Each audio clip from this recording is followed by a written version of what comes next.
esimda bor, mana o'sha 2007-yilda o'sha bankda ishlab yurgan paytda rostdan ham siz aytganingizdek BlackBerry bu qanaqadir statusni bildirardi. Ya'ni bu odam nihoyatda kuchli biznesmen degan nimaga borilardi-da u paytda.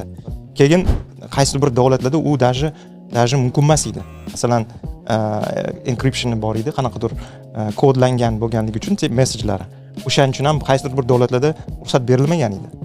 2009-yilda esimda bor, shu iPhone chiqib korporativniy telefon sifatida ishlatilish uchun harakat qilganda ko'p o'sha procurement odamlari, ya'ni sotib oluvchi, zakup bilan shug'ullanadiganlar, ular ruxsat berishmagan iPhone'ga. O'ylashgan, bu juda ham ochiq, juda ham zashitasi sust bo'lganligi uchun, xavfsizlik tarafdan ruxsat berishmaganligi uchun BlackBerry ancha vaqt o'zini ushlab turgan.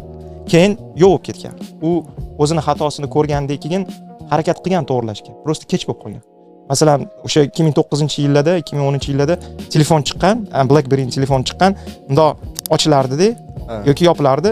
O'sha yopilganda touch screen bo'lardi. Ya'ni boshida kulishgan edi, nima shishaning ustida yozadimi odamlar deb kulishgan iPhone ustida. Lekin 2009-yilga kelib уже o'zligisi o'shanaqa shishada yozadigan telefon chiqarishganda, lekin tagida bundoq ochsangiz, tagida yana baribir knopkasi bor edi. Ular o'ylagan, mana shu knopka bizani knopkali telefon bizani nima qiladi, nima qutqaradi deb o'ylagan.